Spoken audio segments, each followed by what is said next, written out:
I'm 50 years old as I'm recording this video for you, and I wish someone would have grabbed my shoulders and shaken me when I was in my 20s and 30s to let me know that all emotions, even really high, amazing ones, and really crappy ones when you're at the lowest of your low, aren't permanent. You have to look at it like, they call it a hockey puck in business. Like, hockey puck is like doing all the effort, energy, investment, and you're going down, right? A hockey puck is down and then up, right? It's like all the energy to start a business, the funds, the setting it up, the mistakes, that's going down. Then all of a sudden you get momentum, and boom, you get the skyrocket of the longer part of the hockey stick going up. But what no one tells you is at the end of the higher part of the hockey stick, it goes down again, and then up, and then down, and then up. And that's really the way life is. I mean, think about it. You don't know short unless you know tall. You don't know hot unless you know cold. You don't know happy unless you know sad. You don't know ecstatic, like over the moon excited, unless you probably know a little bit of depression.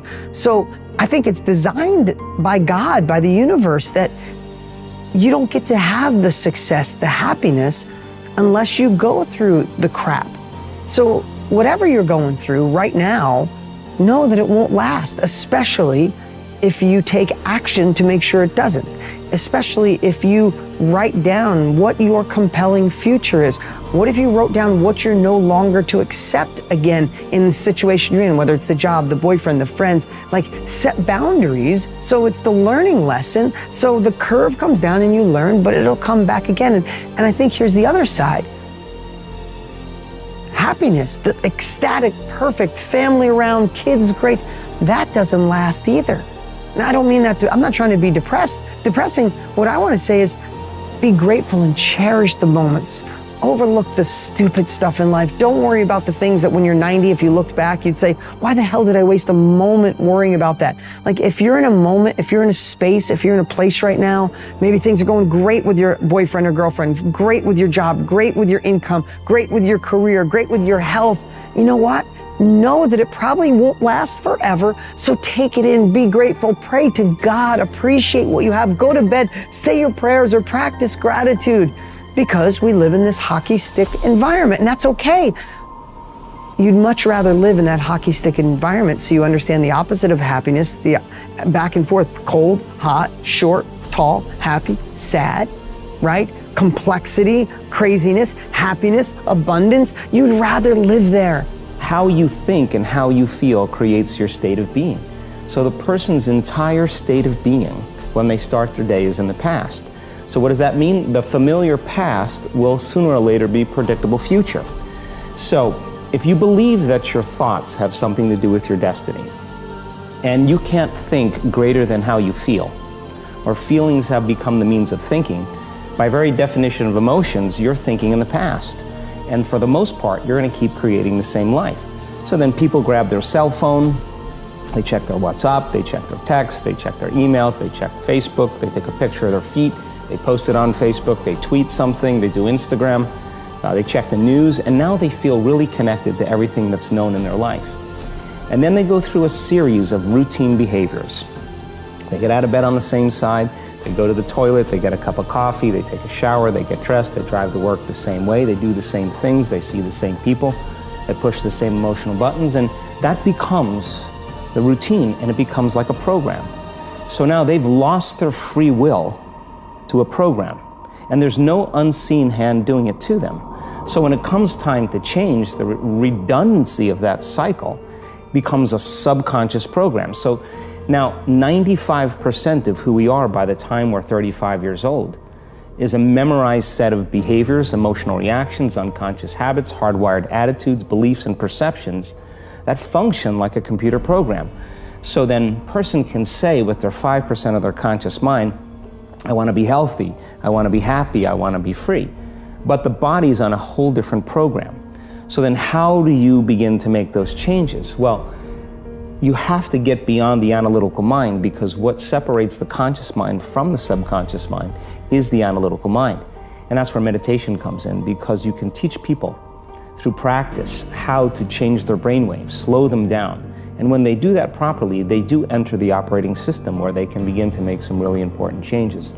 So Most people then wait for crisis or trauma or disease or diagnosis, they wait for loss, some tragedy to make up their mind to change. And my message is, why wait? And you can learn and change in a state of pain and suffering, or you can learn and change in a state of joy and inspiration. And I think right now, the cool thing is that people are waking up. When life was in the other forms of life that you see on the planet, nature determined a certain compulsive, instinctive ways of functioning. Once you become human, these lines have been removed. You can act consciously. That means what you call as human potential is not of any kind of measurable limit. It can go as far as you desire or as far as you have the courage to walk. So when we say human potential, unleashing human potential, it is not about reaching the peak, it is a trajectory. Because what our life is a combination of a certain amount of time and energy.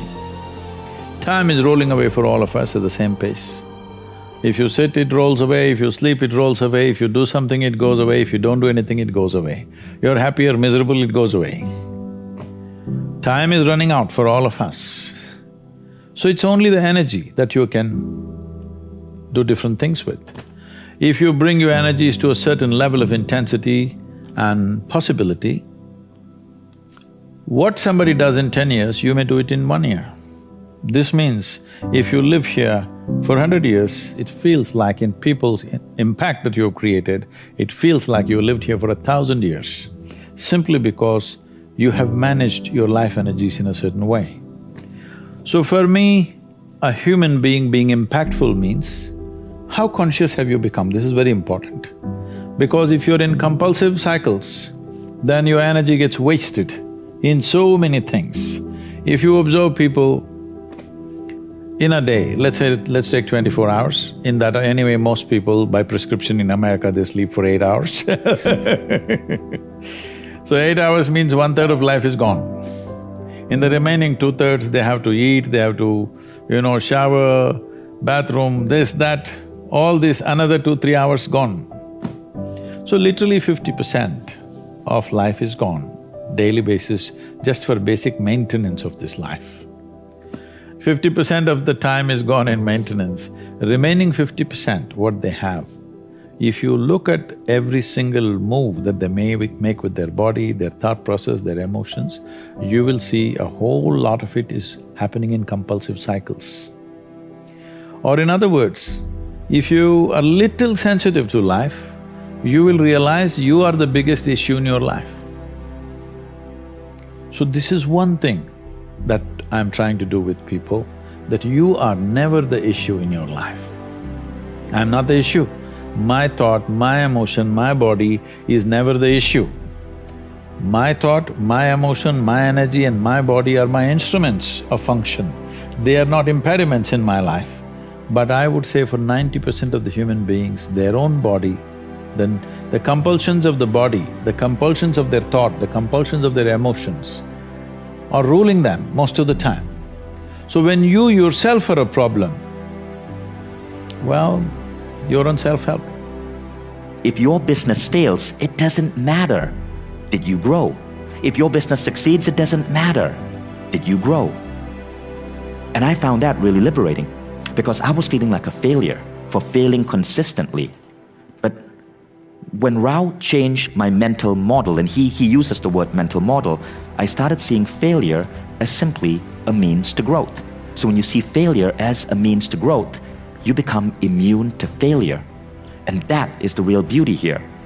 So, Rao's rule is also best illustrated in this really cool quote I saw a friend share on Instagram, and it says this: grow so fast your old friends have to get to know you all over again. So I want to introduce you to a term, right? I call it ROSE, rate of self-evolution. Your rate of self-evolution. Your rate of